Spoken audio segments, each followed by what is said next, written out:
Et salut tout le monde, c'est Gis, merci de me retrouver sur Coach Perso Déco. Aujourd'hui, nouveau tuto, on va s'intéresser à ce plafond. On est dans une chambre d'adolescent, il y a des petits coups, des petits gnocs, des petits machins. Alors pour la petite histoire, j'ai bien sûr toute la chambre à rénover. Plafond, les murs, d'ailleurs les murs ça sera en fini velours, vous aurez l'occasion de le voir dans une autre vidéo. J'ai la porte de communication et la porte de placard à faire, donc voilà, j'ai toute la chambre à rénover. Mais nous on va vraiment se focus sur le plafond, parce que le plafond c'est quand même pas le plus beau du quartier. J'ai bientôt terminé la protection de la pièce, vous voyez, regardez, là la porte avec le miroir, la menuiserie, la clim et bien sûr le sol. Mais je vais m'intéresser à ceci. Vous êtes peut-être exactement dans la même situation. Alors là, c'est un poster de bagnole, mais vous pouvez avoir soit un poster, soit évidemment un papier peint. Ça, c'est une patate chaude quand on a tout simplement juste le plafond à faire. Pour pas l'abîmer, il va falloir lui mettre une protection. Pour pouvoir le protéger, on va utiliser un ruban de masquage, mais qui est vraiment spécifique. Et vous voyez, regardez, si je le mets voilà, sur la bagnole, il n'y a pas de problème. Voilà, je fais ça. Il va quand même pas m'arracher la portière. Je vais en profiter justement pour être précis. Donc là, je rase bien l'accueilli. Vous voyez. Là, je regarde parce que ça nous servira également pour la peinture, hein, tant qu'à faire se peut.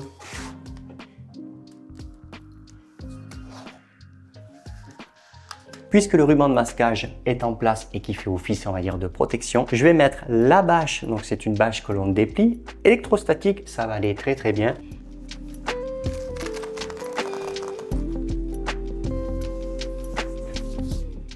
Protection en place. Il n'y a plus qu'à déployer. Et là, on est sur une protection quand même de 2,70 m de longueur. Il y a 2,60 m sous plafond, donc forcément, ça va aller très bien.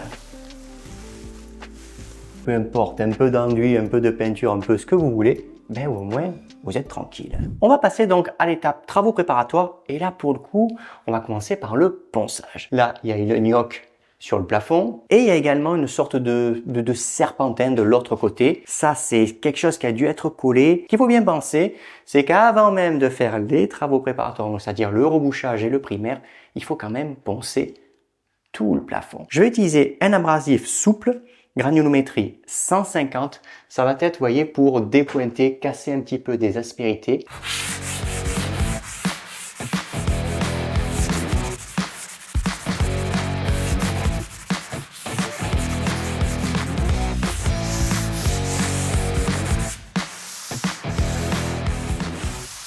Le ponçage à la main, c'est désormais terminé. Place au ponçage à la machine.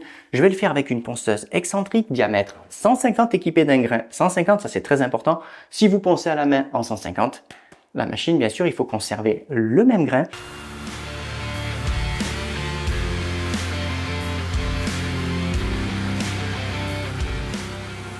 Voilà ce que ça donne lorsqu'on réalise un ponçage de rénovation. Donc attention, ponçage de rénovation, on est là pour écreuter, dépointer finalement l'ancien grain de rouleau et toutes les petites cochonneries qu'il peut y avoir sur le plafond. On n'est pas là pour éliminer bien sûr le feuille de peinture. Là où vous êtes passé, ça fait comme une sorte de petite brillance. Et bien ce résultat, il vous le faut sur l'ensemble du plafond.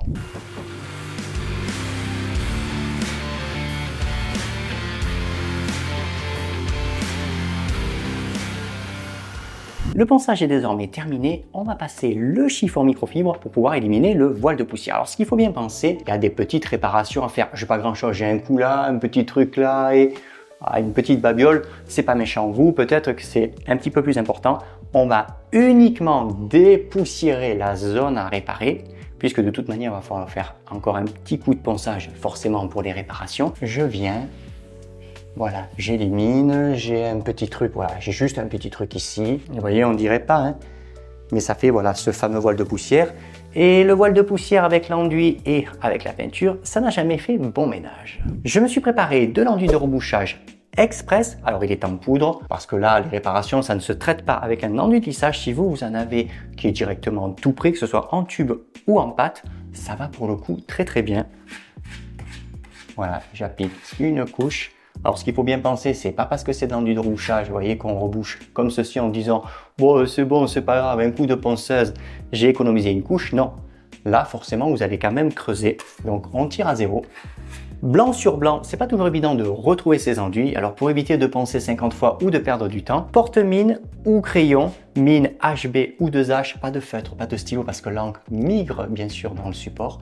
Et là, vous voyez, hop, on fait ça gentiment. Et ça permettra bien sûr d'un coup d'œil de les repérer s'il faut recharger un enduit ou tout simplement les poncer. Il s'est passé 3 petits quarts d'heure et c'est déjà sec. Alors c'est trompeur, quand je passe la main, on sent quand même on va dire un très léger enfoncement. Je vais conserver l'enduit de rebouchage express. Alors il faut savoir que ça c'est de l'enduit de la marque Ultima et il est quand même relativement fin. Donc je vais arriver quand même à reboucher ce qu'on appelle à 0. Donc vous voyez, la rebelote. Et même chose, je laisse pas de surépaisseur. Pendant que l'enduit sèche, on va traiter cette fameuse trace. Vous voyez, je pense que vous la voyez, voilà. Elle est quelque part par là et puis elle continue un petit peu chez moi. Petit coup de chiffon bien sûr, ça ne change pas. Voilà. Dès qu'il y a des problèmes, soit d'adhérence, soit comme ici qu'il faut isoler. Alors des taches, ça peut être des taches de feutre, comme ici on va dire des traces de colle qui ont migré dans le support. J'utilise ceci, le BIN de la marque Zinsser, c'est un très bon produit. Pour appliquer, je vais utiliser ce qu'on appelle un mini manchon, 50 mm de largeur, 10 mm de hauteur de mèche. C'est un petit microfibre dans notre jargon d'ailleurs, ces petits rouleaux, ce qu'on appelle les mini manchons, on les appelle les baby. Et l'avantage c'est que ça va me faire ce qu'on appelle un grain de rouleau qui est discret et qui ne posera pas de problématique bien sûr pour l'application de la peinture de finition. Et vous voyez, dans un pot d'1 litre, eh ben, il rentre directement. Et ça, c'est vraiment pas mal. Alors, ici, voilà, je commence à appliquer. Vous voyez, le petit rouleau va se faire. Vous voyez, c'est assez rigolo, ces petits manchons. Voilà, l'avantage, c'est vraiment de faire voilà, un grain, on va dire, extrêmement discret. Alors, pensez bien sûr à bien estomper. Hein. C'est pas le moment de faire des pâtés avec le produit. On part pour 3 quarts d'heure de séchage et si l'envie vous prend de le nettoyer, alors c'est pour ça que j'utilise plutôt ce genre de mini manchon, sachez qu'on peut le faire avec de l'alcool mélangé. Les réparations sont terminées. Je vais passer un petit coup d'abrasif. Alors si vous avez de petites merdouilleries comme moi, vous pouvez le faire directement avec abrasif. P150, pour le coup ça ne change pas. Si vous avez un peu plus, ben, même chose, vous équipez avec la ponceuse. Un petit coup rapide et ça ira très bien. Place au dépoussiérage général et pour ce faire, je vais utiliser un balai à plat avec bien sûr une microfibre. Si vous n'avez pas le balai à plat, vous pouvez le faire bien sûr avec le petit chiffon, mais moi c'est quand même pour aller plus vite. Et globalement, sur ce type de microfibre, vous allez quand même la changer à peu près tous les 5 mètres carrés.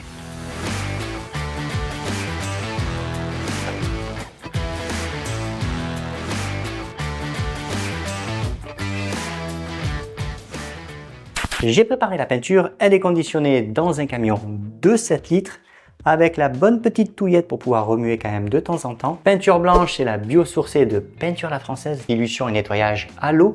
Et l'avantage du sans tension, là pour le coup, c'est qu'on va avoir quand même un temps de travail qui est supérieur. Alors certes, je suis encore, on va dire, en petit pull, mais quand il fait bien chaud, c'est quand même pratique parce que vous allez avoir un petit peu plus d'aisance, un petit peu plus d'allonge. Et forcément, quand on n'a pas trop l'habitude, qu'on débute dans ce genre de travaux, bah, c'est quand même bien d'avoir, on va dire, un temps de travail qui est supérieur. On va utiliser une brosse à réchampir, diamètre 25 mm. Concernant le manchon en peindre, 180 mm de largeur, 12 mm de hauteur de mèche, c'est ce qu'on appelle un rouleau en polyamide texturé.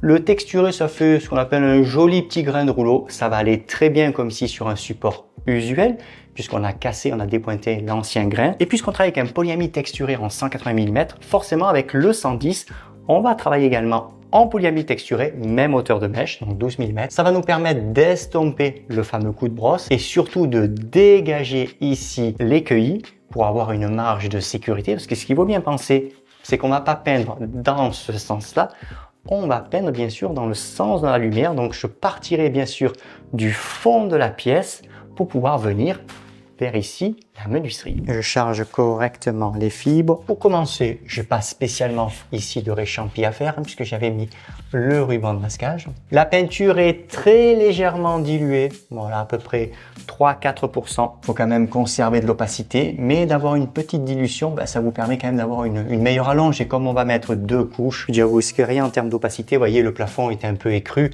Je le passe en blanc, il n'y a pas de problématique. Pour l'instant, là, je dégage, on va dire, une bonne petite zone. Donc, vous voyez, je fais un aller, un retour, j'estompe quand même, hein. On ne cherche pas à faire des pâtés. Ce n'est pas parce qu'on passe le rouleau, il rase, mais il ne sait pas quand même aller complètement au bord de l'accueilli. Je charge le petit rouleau de 110, en sachant que le petit rouleau de 110 et son homologue, le 180, ont été légèrement humidifiés. Ça nettoie les fibres, ça redresse les fibres. Et bien sûr, le fait qu'il soit humide, ça favorise un bon transfert de la peinture à cœur des fibres. Voilà, je viens. Vous voyez, je rase. Je suis dans un angle, on démarre jamais avec un rouleau chargé dans un angle. Sinon, ça forme un pâté et après, c'est compliqué à éliminer. Voilà. Donc là, vous voyez, j'estompe. Ça fait un joli petit grain. On n'y pense pas toujours. On a tendance à prendre le rouleau, ce qu'on appelle en polyamide tissé, qui est usuel pour ce genre de travail. Par contre, il a tendance à chiffonner avec les peintures acryliques. Ici, je me tiens en retrait, voilà, 5 à 8 cm. Cherche pas à dépasser parce que si vous dépassez, ensuite vous allez travailler avec la brosse et vous allez poursuivre ici le fait de dégager votre angle et en fait vous allez venir faire ce qu'on appelle un stri de brosse qui est particulièrement inesthétique et justement si on passe le petit manchon, c'est justement qu'on ne le veut pas. Ici, on a les zones que j'ai poncées, vous voyez, j'avais fait les petites réparations. Question que l'on peut se poser rapidement. Est-il nécessaire d'appliquer ce qu'on appelle une couche d'impression, appelée communément la sous-couche? Pour des bricoles comme ça, c'est inutile. 2 couches de peinture professionnelle, je peux vous dire que vous n'aurez pas d'embu, il n'y aura pas de maigreur, il n'y aura pas de traces, ça ne se verra pas. Sur des peintures, on va dire, petit milieu de gamme, entrée de gamme, il faut appliquer une sous-couche, donc bien estompée. Et par contre, si vous avez l'envie de peindre un plafond velours, satiné, brillant, pourquoi pas, tout ça, il faut pareil.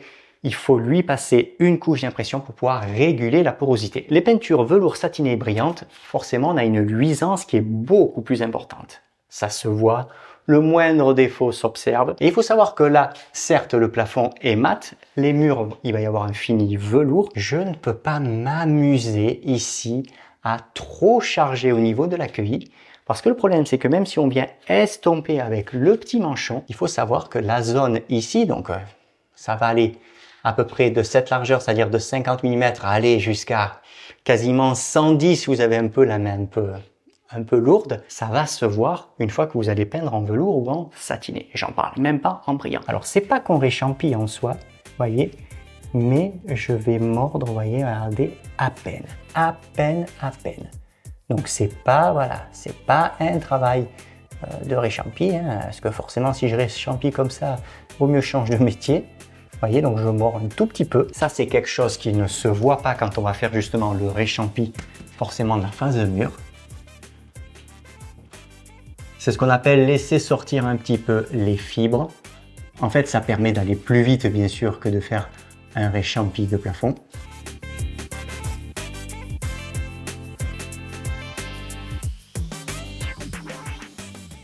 Dans le doute, si vous ne savez pas ce que vous allez faire sur les murs, ça peut arriver, hein, on peignait le plafond en mat et puis les murs, vous ne savez pas trop, restez plutôt comme ici en retrait. Donc vraiment, vous voyez, juste vous dépassez un tout petit peu. Que si vous passez ici, bien sûr, le coup de rouleau pour estomper parce que vous avez peint directement dans l'accueilli, attention, le velours et le satiné, je peux vous dire que selon le type de peinture, si après vous oubliez de poncer, si vous ne préparez pas correctement parce que vous n'avez pas l'habitude, eh bien là, vous verrez littéralement la marque, bien sûr, de la peinture mate.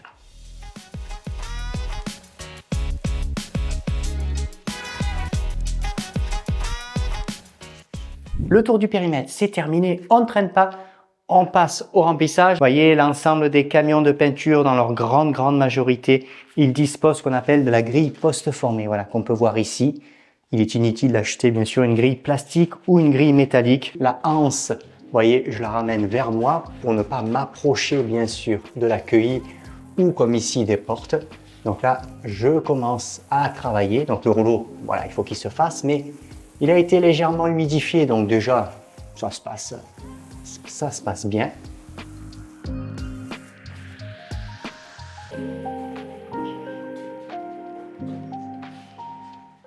Je viens à côté, je chevauche. Voilà, à peu près 5 petits centimètres. Voilà, donc là le rouleau. Voilà, le rouleau il est quasiment fait. Alors on n'oublie pas, voilà, vous voyez, de serrer le grain, hein, ça ne change pas. Voilà, je suis toujours dans cette zone sensible. Vous voyez, je démarre un petit peu en décalé pour ne pas démarrer avec un rouleau chargé, y compris comme ici, lorsque je viens finalement rejoindre une demi-travée. Voilà, là je travaille.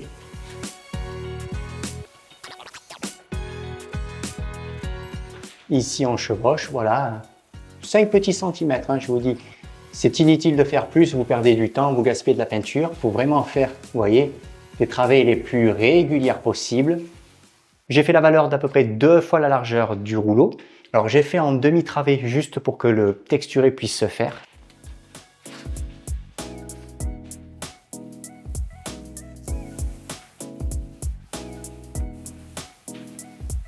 Pour vous donner une idée, vous allez arriver globalement à faire 1 fois la largeur du rouleau sur 3 mètres de développé. Vous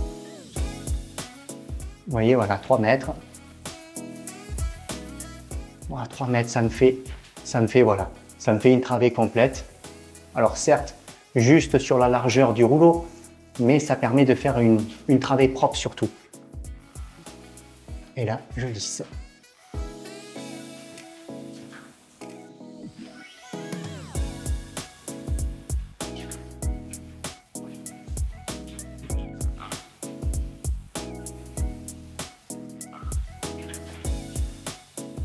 Un des avantages du polyamide texturé, c'est également le fait qu'il ne projette pas trop. En tout cas, il projette moins qu'un polyamide tissé. On charge correctement ses fibres. On n'hésite pas, je sors, ça coule pas, pour pouvoir faire bien sûr une travée complète, parce que vous avez 2 possibilités. Soit vous faites 2 fois la largeur du rouleau, mais vous allez faire finalement une moitié de pièce puis une autre moitié de pièce, parce qu'on a quand même ce qu'on appelle un développé qui est moins important qu'un polyamide tissé. Mais c'est quand même pas le même rendu visuel. Vous venez, la pièce fait 3 mètres, vous vous mettez sensiblement au milieu, vous chevauchez à peu près voilà 5 cm, vous commencez votre travail, donc ce qu'on appelle la longe. Vous voyez, regardez, je pars d'un côté, je pars de l'autre côté, là je travaille, donc je vais jusqu'à ma travée. Donc ma travée à ma gauche, je repars, hop, je fais ma travée, donc la partie de droite, un aller, un retour. Et là, c'est terminé, hein, j'ai concrètement plus de peinture. Donc je viens, je roule tranquillement. Vous partez bien d'une cueillie. Et on vient, on termine, ce qu'on appelle terminer en mourant. Donc hop, on fait rouler et on sort. Je termine la première couche. Je m'approche, voilà, bien sûr, de ma cueillie, sans chercher à la toucher. La anse, elle est de nouveau vers moi, hein, c'est-à-dire qu'on ne peint pas comme ceci. Parce que quand on n'a pas trop l'habitude, on peut se rapprocher et toucher le mur. Or, vous voyez, il y a toujours parfois un peu de peinture, ça peut rayer. Oh, c'est pas méchant si vous avez en soi le mur à peindre, mais c'est pas toujours le cas. Donc tant qu'à faire, hop, la anse bien sûr vers soi.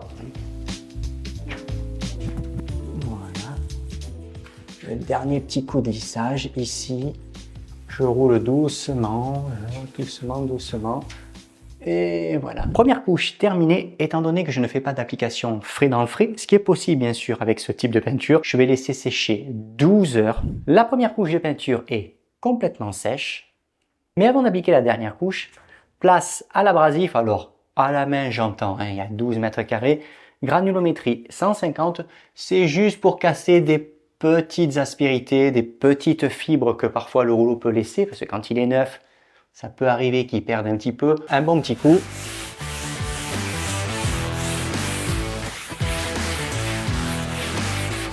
Place au dépoussiérage. Alors sachez qu'avec un chiffon comme celui-ci, 30 par 30, ça fait quand même pas beaucoup de poussière. Vous allez arriver quand même à faire 5 à 6 mètres carrés.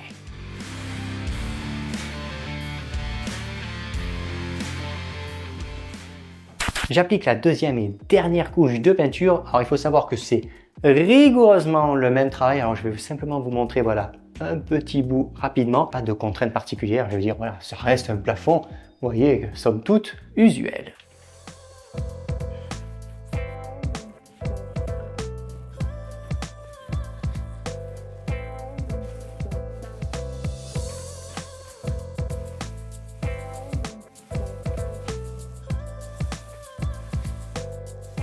Dernière opération de lissage.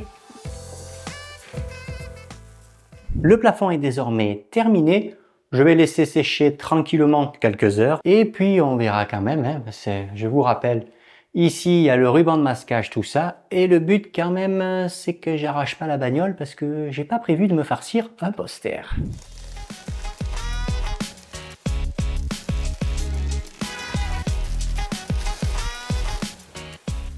Ça, pas de problème, c'est sur le scotch. Il faut savoir que ces bâches, moi personnellement, je m'amuse pas comme là à la prendre et à la mettre à la poubelle. Bon, c'est pas très écologique, c'est pas très économique non plus. Je vais venir plier, voilà la partie ici jaune, je la replie sur la bâche. Et là, quand je la récupère, eh bien en fait, je vais pouvoir la mettre par exemple comme ici sur un plumard ou sur des meubles, on va dire, pour des prochains travaux, parce que c'est tellement léger que ça peut se ranger directement dans un petit sac. Et là, c'est parti.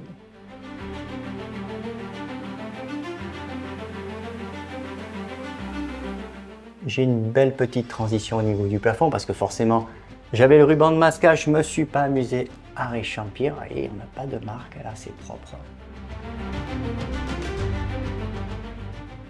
Le plafond est désormais bien sec et la pièce est également terminée. Voilà ce que ça donne, le rendu final. Rouleau polyamide texturé, 12 mm de hauteur de mèche, on a un joli petit grain de rouleau. Notre tuto est désormais terminé. La rénovation d'un plafond n'aura plus de secret pour vous. Je vous fais le petit coucou et je vous dis à bientôt.